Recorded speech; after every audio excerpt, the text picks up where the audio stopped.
ఉత్తర భారతదేశాన్ని ఇప్పటికే తన గుప్పిట్లోకి తెచ్చుకొని తూర్పు భారతదేశంలో భారీగా పట్టు సాధించిన బీజేపీ ఇప్పుడు తన తదుపరి వ్యూహాత్మక లక్ష్యంగా దక్షిణాది రాష్ట్రాలపై పూర్తి ఫోకస్ పెట్టింది. ముఖ్యంగా కేరళ, తమిళనాడు వంటి రాష్ట్రాల్లో ప్రాంతీయ అస్తిత్వం సిద్ధాంతాలు బలంగా ఉండటంతో ఉత్తరాది శైలి రాజకీయాలు ఇక్కడ నేరుగా వర్కౌట్ కావని ఢిల్లీ పెద్దలు గుర్తించారు. అందువల్ల ఇక్కడి కమ్యూనిస్టు కోటలను బద్దలు కొట్టడమే కేంద్రంలోని కమలనాథుల ప్రధాన ఎజెండాగా మారింది. సిద్ధాంతపరంగా తమకు పూర్తి వ్యతిరేకమైన లెఫ్ట్ కూటమిని వీకెండ్ చేస్తే ఆ తర్వాత కాంగ్రెస్ కూటమిని నీరుగార్చడం పెద్ద లెక్క కాదనేది బీజేపీ ఆలోచన.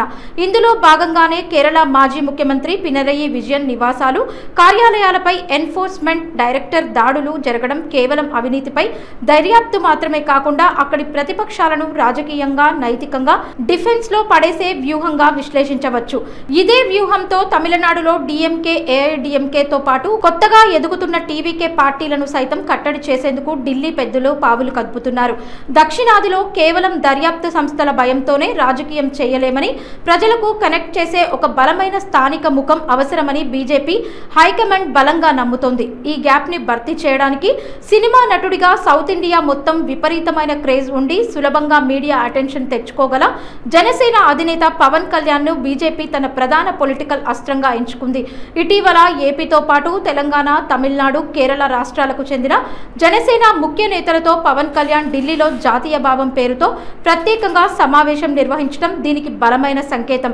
జనసేన అధ్యక్షుడిగా ఉంటూనే అంతర్గతంగా బీజేపీ సిద్ధాంతాలను, కేంద్ర ఎజెండాను దక్షిణాది ప్రజల్లోకి సులభంగా తీసుకెళ్లే ఒక అప్రకటిత బ్రాండ్ అంబాసిడర్ గా పవన్ కళ్యాణ్ ను జాతీయ పెద్దలు రంగంలోకి దించుతున్నారు.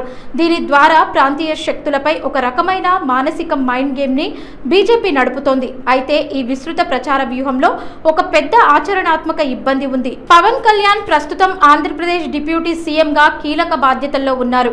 ఈ హోదాతో ఆయన పక్క రాష్ట్రాలైన కేరళ, తమిళనాడు లేదా తెలంగాణలో తరచూ పొలిటికల్ పర్యటనలు చేస్తే సొంత రాష్ట్ర పాలనను గాలి కొదిలేసి పక్క రాష్ట్రాల్లో రాజకీయం చేస్తున్నారంటూ స్థానిక ప్రతిపక్షాల నుండి తీవ్ర విమర్శలు వచ్చే అవకాశం ఉంది.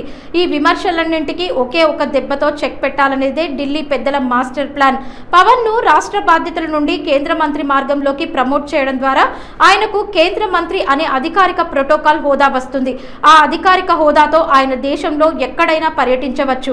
అటు కేంద్ర పథకాలను ప్రజల్లోకి తీసుకెళ్తున్నట్లు ఉంటూనే ఇటు క్షేత్ర స్థాయిలో బీజేపీ పొలిటికల్ మైలేజ్ పెంచేందుకు 2028 కర్ణాటక, తెలంగాణ ఎన్నికలకు రూట్ మ్యాప్ సిద్ధం చేసుకోవచ్చు.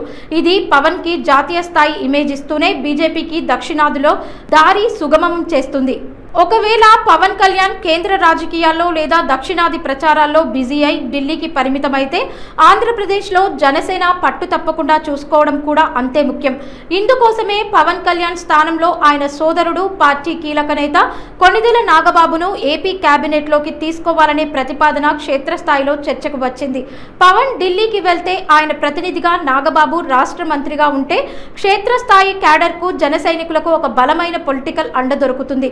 ప్రభుత్వం నుండి పార్టీకి రావాల్సిన ప్రాధాన్యత తగ్గకుండా చూసుకోవడానికి, అలాగే టీడీపీతో కూటమి సమన్వయం ఎక్కడా దెబ్బతినకుండా పార్టీ అంతర్గత వ్యవహారాలను చక్కబెట్టడానికి ఈ బ్రదర్ సెంటిమెంట్ వ్యూహం జనసేనకు ఒక సురక్షితమైన మార్గం కానుంది. అంతిమంగా ఈ గ్లామర్ అండ్ గన్ స్ట్రాటజీ ద్వారా అటు ఏపీలో కూటమి స్థిరంగా ఉంటూనే ఇటు దక్షిణాది మొత్తం తన గుప్పిట్లోకి తెచ్చుకోవాలనేది బీజేపీ మైండ్ గేమ్.